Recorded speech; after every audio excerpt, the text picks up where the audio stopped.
Three Men in a Boat by Jerome K. Jerome. Chapter 1. Health Problems. There were four of us: George, William Samuel Harris, myself, my friends call me Jay, and Montmorency. We were sitting in my room and were smoking and talking about our bad health. We were all feeling very ill, and we were unhappy about it. Harris said he felt dizzy sometimes. George felt dizzy too. My big problem was my liver. I knew I had a bad liver. I had read about all the symptoms of liver disease in a book. I had every symptom that was written. Every time I read about an illness, I realize that I have it. One day, I had a little health problem. I went to the British Museum Library to read about it. After some time, I began reading about another illness. I don't remember the name now, but it was something terrible. I knew I had that terrible illness too. I began reading the book from the letter A to the letter Z. I had the symptoms of all the diseases in the book, except for one. I didn't have housemaid's knee. This made me a bit unhappy. Why didn't I have housemaid's knee too? With all the diseases I had, I knew my life was short. I tried to examine myself. I tried to feel my heart. I tried to look at my tongue. When I had walked into the library, I had been a happy, healthy man. When I left it, I was a very ill man. I went to see my doctor. He is an old friend. Whenever I think I am ill, he examines me and says, I'm fine. A doctor really must have practice. This time, I thought, he will get more practice with me than with 1,000 normal patients. After all, normal patients have only 1 or 2 diseases each. Well, what's wrong with you? He asked. I said, if I tell you what is wrong with me, you will die before I finish. Life is too short. I'll tell you what is not wrong with me. I don't have housemaid's knee, but I have everything else. I told him about what I had read at the library. He looked at me carefully. He listened to my heart and looked at my tongue. After that, he wrote a prescription and gave it to me. I put it in my pocket and went out. I didn't read the prescription. I took it to the chemist's and gave it to him. He read it and gave it back to me. He said, I don't have the things on the prescription. But you're a chemist, aren't you? I asked. He said, You're right, sir. I'm a chemist. I don't have a shop and a hotel. I read the prescription. It said, every 6 hours, 1 pound of good fresh meat, 1 pint of beer. Every morning, 1 10-mile walk. Go to bed no later than 11 o'clock each night, and don't read books about things you don't understand. I followed the doctor's prescription. It saved my life. I now feel rather well, except for my liver problem. The main symptom of liver disease is a general feeling of sleepiness and no interest in working. I have suffered from this illness ever since I was a boy. Medical science was not advanced in those days. Doctors did not know that I had liver illness. They thought I was lazy. People called me a lazy little devil. and said, "Go and do your work." They did not know I was ill with liver disease. Instead of giving me liver pills, they gave me blows on the head. Those blows were good for me, because after each blow, I went to do my work. That old remedy worked better than a box of modern pills. That evening, George, William Harris and I sat in my room. We described our illnesses. I explained to George and William Harris how I felt in the morning. William Harris told us how he felt when he went to bed.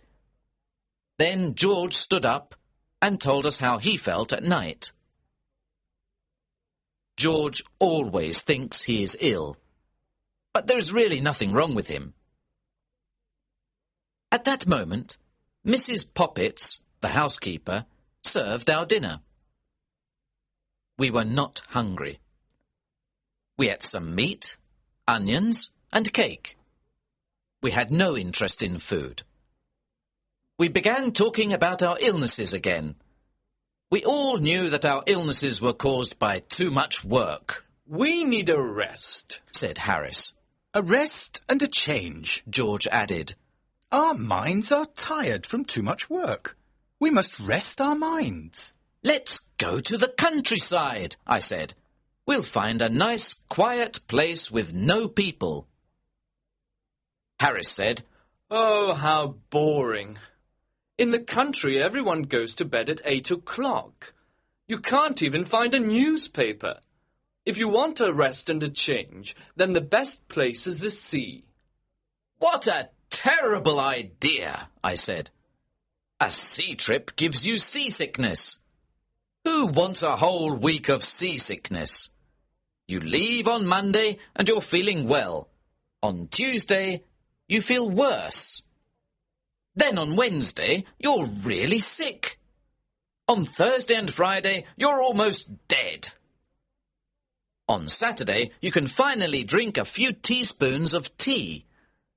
On Sunday, you can walk again and eat some food. Then, on Monday, you're happy because it's time to get off the ship." So George said, Let's go up the river. We'll have fresh air and quiet on the river. The hard work on the boat will make us hungry, so we'll enjoy our food. We'll be so tired at the end of the day that we'll sleep well. Harris said, "You don't have any trouble sleeping, George. There are only 24 hours in the day, and you sleep most of that time. If you sleep any more, you're dead. However, I like your idea of a holiday on the River Thames." I liked it too.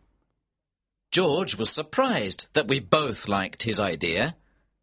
The only one who didn't like the idea was Montmorency, my fox terrier.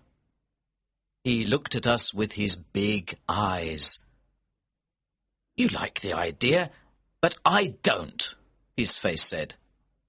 "On the river, there's nothing for me to do. I don't like looking at the trees. I certainly don't smoke. If I see a rat, you won't stop the boat so I can run after it. When I'm asleep, you'll probably rock the boat, and I'll fall into the river. The whole idea is stupid." We were 3-1, so we decided to go on the river trip. Chapter 2. Planning the trip. We looked at the maps and we discussed plans. We decided to start from Kingston the following Saturday. "Harris, you and I will go to get the boat at Kingston," I said. "Then we'll take it up the river to Chertsey, where we'll meet George." George works in the city until the afternoon. George goes to sleep at a bank from 10 o'clock to 4 o'clock, Monday to Friday, except on Saturdays. On Saturdays, they wake him up at 2 o'clock and put him outside the door. The next problem was where to sleep at night.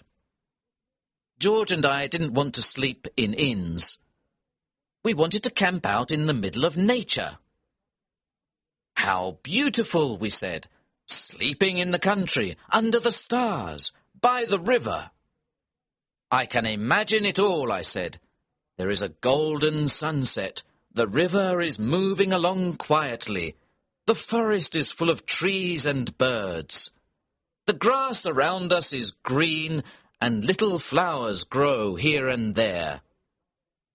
Soon it is dark. We row our boat into a quiet corner on the river. We put up our tent and cook a simple, healthy meal. We all sit around a warm fire and eat our meal. We look up and see the moon and the stars. Then we sit in silence. How wonderful this is! We go to bed and then we dream under the stars. We dream that the world is young again.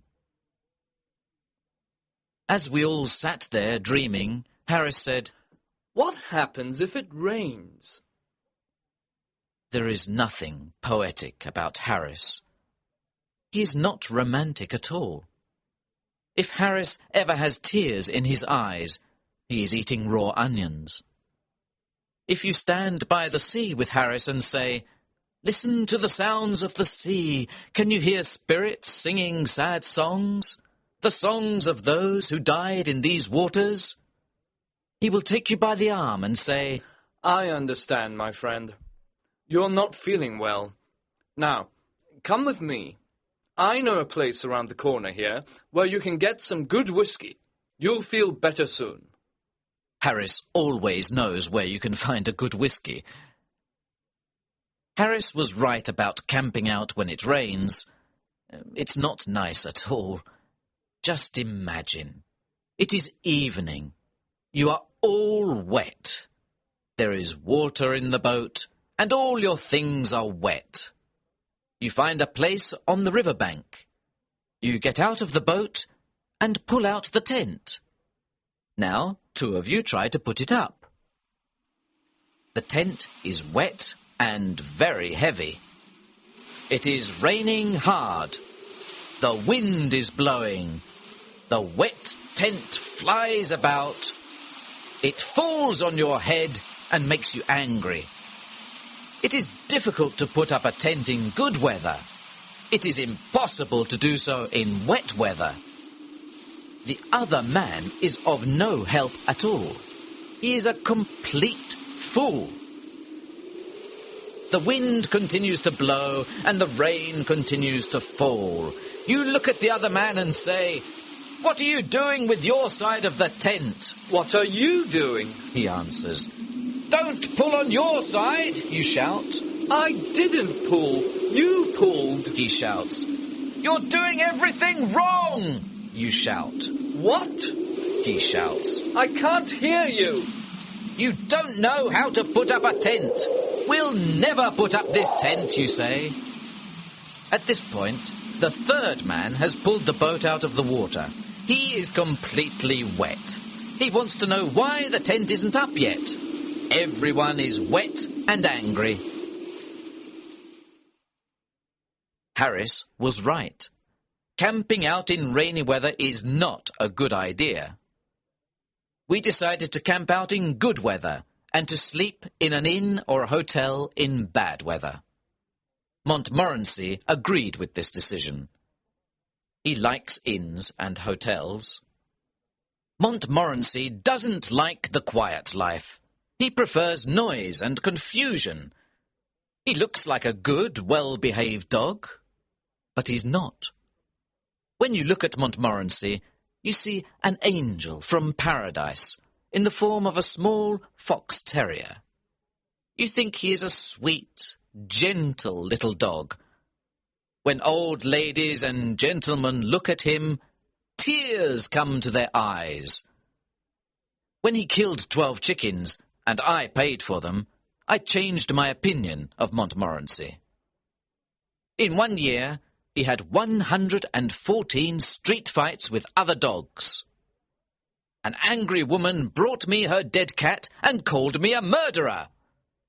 Montmorency loves to join the worst dogs. He then takes them around town to fight other dogs. This is his idea of a happy life. Chapter 3. Packing. The following evening, we met again to discuss our plans. Harris said, Now, we must decide what to take with us. You get a piece of paper, Jay, and you get a pencil, George. I'll write the list. Harris is always like this. He tells everyone what to do, and he does nothing. My old Uncle Podger was just like Harris. When Uncle Podger did a job, everybody in the house helped. One day, Uncle Podger bought a picture. Aunt Podger asked, "Where can we put this picture?" Leave it to me. Don't worry about it. I'll do it all, Uncle Podger said. He sent one of the girls to buy the nails. Then he sent one of the boys to tell her the size of the nails. He sent Bill to get the hammer, and he sent Tom to get the ruler. Now get me a kitchen chair, Jim. I need 2 people to hold the chair. Maria, come here and hold the light. Tom, come here and give me the nail. He finally had the nail in his hand, but it fell on the floor. Everyone looked everywhere for the nail. When someone finally found it, Uncle Podger lost the hammer. Where's the hammer? Where did I put the hammer? Help me find the hammer. When we found the hammer, he lost the place on the wall to put the picture. So each one of us climbed up on the chair to look for the place. Each one thought it was a different place. When Uncle Podger climbed up on the chair, he fell on the piano. Aunt Podger was very angry. She said, "The next time you put a picture on the wall, please tell me. I'll go and spend a week with my mother." Uncle Podger tried again and again. At midnight, the picture was on the wall. However, it was not straight. The wall was dirty. Everyone was tired and unhappy. Uncle Podger looked at the picture and said, It was such an easy job. I told Harris, "You get the paper and pencil. George will write the list, and I'll do the work." The first list was too long. We threw it away. We started another list. In order to travel to the north part of the River Thames, we need a small boat, George said. With a small boat, we can carry only necessary things. We won't take a heavy tent. We can put a canvas cover over the boat at night. It'll be like a little house, warm and comfortable. We made a list of all the clothes we needed. George said he knew everything about the right clothes for a trip. We discovered later that this wasn't true. We talked about food next. George said, Let's continue with breakfast. For breakfast, we'll need a frying pan. That's quite difficult to eat, Harris said, smiling. Stop being stupid, Harris, I said. Let's continue, said George. We'll need tea, sugar, eggs, bacon, bread, butter and jam. For lunch, we can take biscuits, cold meat and fruit, but no cheese. The smell of cheese is too strong. After a day or two, everything will smell of cheese. For dinner, we can take meat pies, fruit pies, tomatoes and green vegetables. This good food will keep us healthy, George said.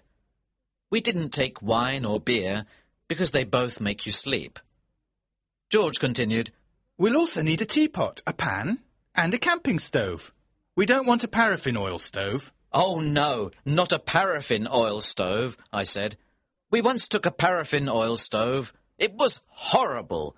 The smell of paraffin oil was everywhere. The river smelled of paraffin. The wind smelled of paraffin. Even the sunset smelled of paraffin. When we visited the town of Marlow, it smelled of paraffin too. Even the church of Marlow smelled of paraffin. The countryside for miles around smelled of paraffin.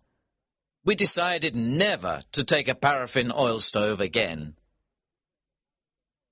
The next day, we bought everything we needed. We met in the evening to pack our suitcases. We got a large suitcase for the clothes and 2 large hampers for the food and utensils. I am very good at packing. Packing is one of those things that I do best. I'll organise the packing, I said to George and Harris. They agreed. George sat in the armchair and Harris put his feet up on the table. This was not what I had intended. I wanted to organise the packing, not do it. I wanted George and Harris to do all the work. However, I didn't say anything. I started packing the clothes. It took a long time, but I finally finished. I sat on the big suitcase to close it. George and Harris watched me. Aren't you putting the boots in? Asked Harris. I'd forgotten them. Why didn't you tell me before? I said. Harris said nothing. George laughed. I was furious. I opened the suitcase again and packed the boots. Then an awful idea came to me. Did I pack my toothbrush? I started looking for it. I took everything out of the suitcase. I found George's toothbrush. I found Harris's toothbrush. But I didn't find mine. In the end, I found it inside a boot. I packed everything again. When I finished, George asked me, Is the soap in the suitcase? I don't care about the soap, I answered. I sat on the big suitcase again to close it. Then I remembered that my cigarettes were in the suitcase. I opened it again and finally closed it at 10:50 p.m. There were still the 2 hampers to pack. Harris and George decided to pack them. I sat down to watch. Chapter 4. Ready for the trip. There were dishes, cups, bottles, pans, tomatoes, cakes, and many other things to pack in the hampers. As soon as George and Harris started packing, they broke a cup. And this was just the beginning. George is the worst packer in the world. When George dies, Harris will be the worst packer in the world. They walked on things and broke them. Harris put a big jar of jam on top of a tomato and crushed it. George stepped on a big packet of butter, and Harris sat on it. Soon there was butter everywhere. They packed the pies in the hamper, then they put heavy things on top of them. The pies were crushed, just like the tomato. In the middle of all this, there was Montmorency, of course. He put his leg in the sugar, and soon there was sugar everywhere. He ran away with the teaspoons. He pretended that the lemons were rats, and killed 3 of them. This was Montmorency's idea of fun.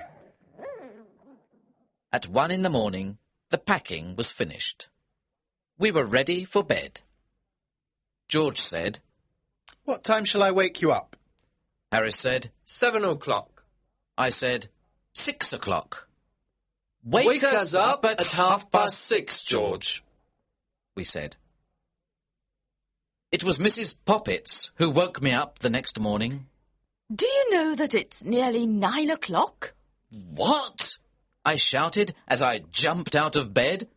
I woke up Harris and George.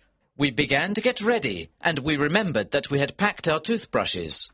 So we went to get them out of the suitcase. This was not an easy job. At last, we were ready to eat breakfast. While we ate breakfast, George read the newspaper.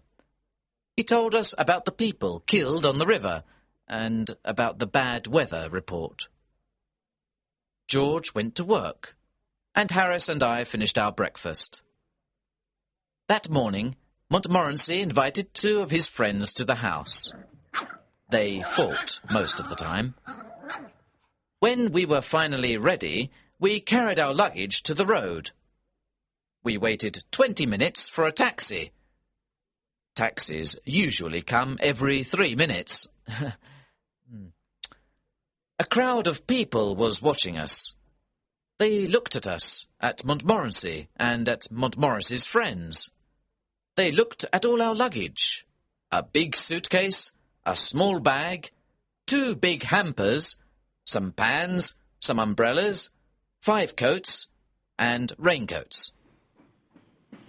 At Waterloo Station, we took the 11:05 train to Kingston. At Kingston, our boat was waiting for us, below the bridge. Harris and I put our luggage in it. We got on the boat happily, but Montmorency was worried.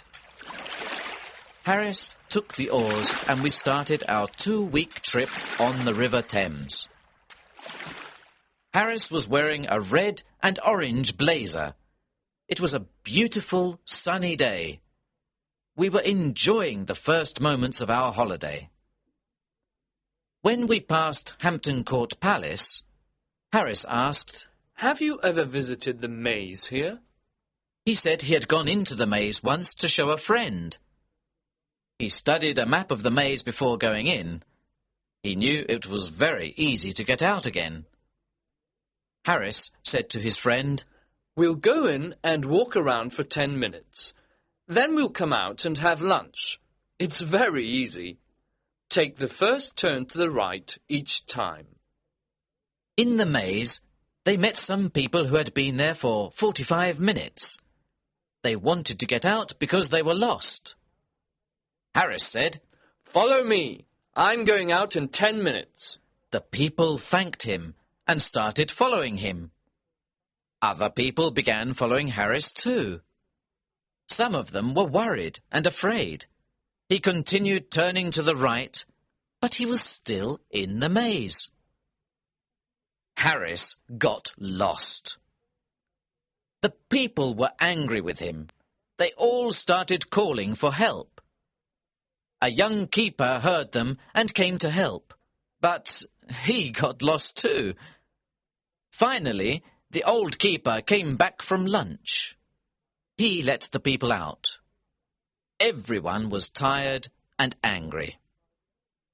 Harris said, "Let's ask George to try the maze on our return trip." "Not a bad idea," I said. When we passed Molesey Lock, we were the only boat in the big lock. Usually, the lock is a very busy place. On Sundays, there are boats everywhere. People like the river and the sun. It's such a beautiful picture. The river, the trees, the flowers and the people in their colourful clothes. At Hampton, Harris wanted to stop the boat and have a look at the church. I don't like visiting churches, but Harris loves it. I came on the trip only because I wanted to visit Hampton Church. You know, I love churches, churchyards and tombs. The idea of not seeing Hampton Church with Mrs. Thomas's tomb makes me angry. "Who is Mrs. Thomas?" I asked. "I don't know, but she has a strange tomb." I said, "We must be at Shepperton at 5 o'clock to meet George." Harris said, "George? Why can't George be here to do some work? Why doesn't he help us with this heavy boat? What does he do at the bank? He sits behind a piece of glass all day and does nothing. I work. Why doesn't he work? I'm going to have a drink." "There are no pubs near here. The nearest pub is far away," I said. "What? We'll all die of thirst. No pubs?" "If you're thirsty, we have water in the boat," I said. "Water? Water makes people ill," he said. "However, I am very thirsty and I must drink something." So he took the bottle and drank some water. Chapter 5. First day on the boat. We stopped at Kempton Park and had lunch under the trees. Good food always calms Harris. We reached Sunbury Lock at 3:30. We then went to Walton, which is a historical town. Julius Caesar stayed there with his soldiers. Queen Elizabeth stayed there too. You can never escape from that woman. She was everywhere. Next we came to Halliford and Shepperton. There is a tomb in the Shepperton churchyard with a poem on it. I was afraid Harris wanted to stop and visit it. I saw him looking at the church as we passed near it, so I moved the boat suddenly, and Harris's cap fell into the water. He pulled it out and was angry with me. Fortunately, he was worried about his wet cap and forgot about the church. As we came to Weybridge, the first thing we saw was a coloured blazer. When we got closer, we saw that George was inside the blazer. Montmorency started barking furiously. Harris and I shouted loudly, George! George! George waved his cap and shouted too. Hey, Samir! The lockkeeper ran out because he thought someone had fallen into the water. When he saw that no one was in the water, he returned to his work. Now that George was on the boat, we decided to make him work. He didn't want to work, of course. I had a bad day at the bank, George said. Harris, who is a little cruel, said, Now you're going to have a bad day on the river. A change is good for you. It's healthy. Come on, get out of the boat and tow. George didn't know what to say. After a moment, he said, It's better if I stay here and prepare tea. It's very difficult to prepare tea, and you look tired. We didn't answer. We gave him the rope. He started walking and pulling the boat. I remember that George once saw a young couple who were walking on the side of the river. They were pulling a rope behind them, and they were talking. They didn't notice that there was no boat at the end of the rope. They had probably had a boat at the end of the rope when they started, but they had lost it. When George saw this, he took the rope out of the water. Then he tied it to his own boat. So the young couple towed George and his 3 fat friends up to Marlow. When they looked back, they saw that they were towing a boat that was not theirs. The young man was surprised and angry. The young lady said, Oh, Henry, where is Aunt Mary? No one knew what happened to Aunt Mary. The most exciting thing is to let girls tow your boat. You always need 3 girls. 2 of them hold the rope. The third one runs around and laughs all the time. When they are finally ready to pull, they start running. They pull the boat too fast, and they are soon tired. They sit down on the grass to rest and laugh. While they rest, your boat goes out into the middle of the river. Oh, look! They say. The boat's gone to the middle of the river. They laugh, jump up, and start pulling it again. Then one of them decides to stop because she needs her hat. Then another wants her red shawl. Now one of them needs a comb for her hair. The other wants her handkerchief. This goes on for most of the afternoon. It is never boring when 3 girls tow a boat. George towed us to Penton Hook. We stopped there and decided to spend the night on the boat. We found a pretty place. We tied our boat to a big tree. We were all hungry and we wanted to eat. However, George said, No, let's put the canvas cover on the boat first. It'll only take a few minutes. It looked simple, but it wasn't.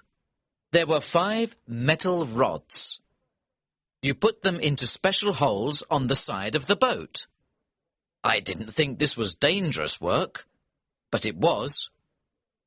I'm surprised that we are still alive to tell the story. First of all, the metal rods did not go into their holes. We jumped on them, kicked them, and pushed them. When the rods were in their holes, we tried to put the canvas cover on the boat. George took one part of the cover. He tied it at the front of the boat. Harris stood in the middle to help George with the cover. George did his job well, but Harris was completely confused. After 10 minutes of hard work, Harris was inside the cover. He was fighting to get out. He, accidentally, knocked George over. Now George was inside the cover too. They fought with the cover. I heard some very bad words. I thought the job must be very difficult. I didn't understand what was happening. George and Harris had told Montmorency and me to stand at the back of the boat. We did exactly that. We waited quietly. We saw the cover moving violently, but we thought this was the correct method. After a long time, we heard George shout, "We can't breathe under here! Why don't you help us, you idiot?" When someone calls for help, I always answer. I went to help them. Poor Harris! His face was almost black.